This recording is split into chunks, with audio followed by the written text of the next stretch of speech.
guys, this is a review of the Nerf Vortex Vigilon. I think I'm pronouncing that correct. Alrighty, on to the unboxing.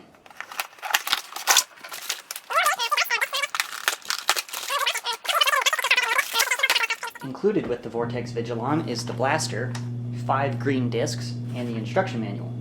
Alrighty, now on to the review. I'm going to start with the cosmetics.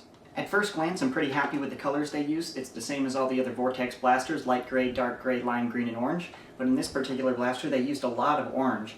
I feel like they could have broken this up with some gray or just any color.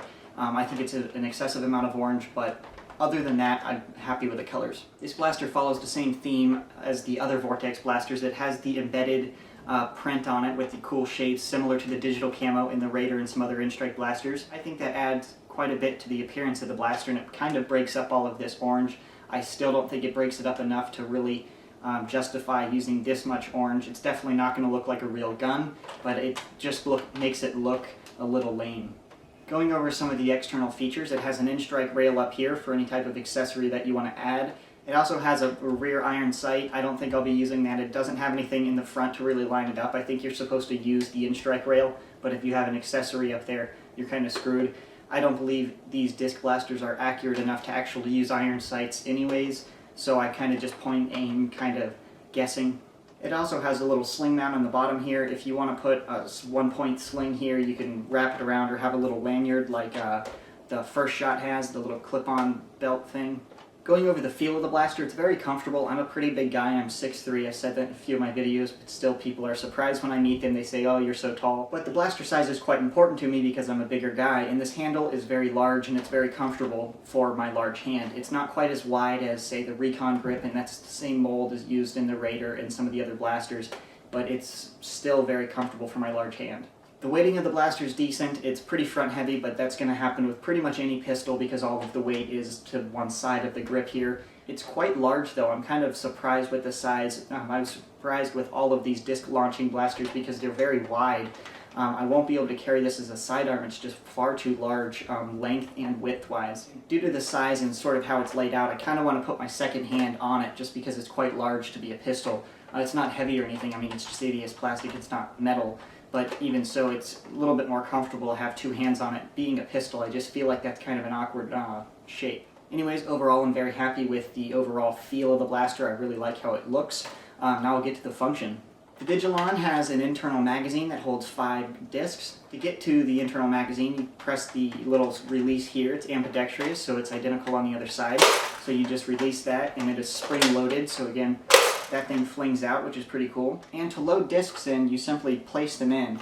I'm kind of unhappy with this design because if you get bumped or you're running and while you're reloading, all of your discs can just fly out. This is pretty disappointing. I won't be able to actually use this in any outdoor war or any war that I'm not camping behind a little fort like in my basement. We had a joke noob video. Other than those types of wars though, this won't be very easy to use because you won't be able to reload on the run. The only good part about this huge open gap is the speed reloading. You can put in multiple discs, even though the instructions clearly state not to do that because you can jam it, but it's still much faster than loading one by one. I still don't believe mass reloading outweighs the cons of getting bumped and throwing all your ammo out of the blaster like that. So I'm kind of unhappy with that design, but some people may like it. I don't want to be too biased on mine. The internal magazine holds 5 discs, and it doesn't have to be fully loaded to shut or anything. You can load 1 to 5, any amount of darts, or discs, sorry, and then you just shut it and it locks up and you're ready to go. Priming the blaster is just like any other pistol. I don't really want to insult your intelligence, but you just do that and then pull the trigger. I actually hit my LCD, that was really cool.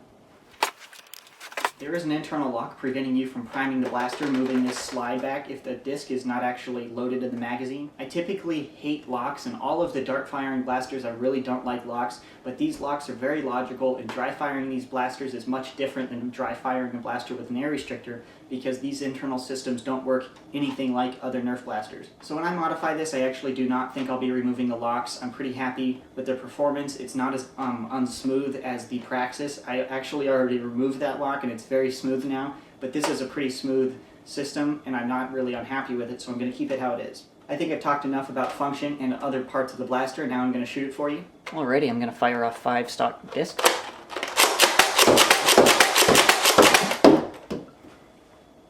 So So again, that's just a firing test. It's not actually a range test. I want to get all of the Vortex blasters and go range test them all at once, one big video. If you're watching this video quite a bit after I've uploaded it, click this annotation to go to that range test. Overall, I'm pretty happy with this blaster. I don't believe I'll be using this in wars, unfortunately, just because it's bigger than a pistol and too small to be a primary. But if you're limited on money and you cannot buy multiple magazines, this is actually much faster than loading magazines because you can unslide, load in darts, and shut it and go. It's very quick, although you risk dumping all your darts because of this design system. So that concludes my review. Hopefully I covered everything that people wanted to see, or at least potential buyers. I'm pretty happy with this. I bought this for $15 US at my local Walmart. Thanks for watching my video review.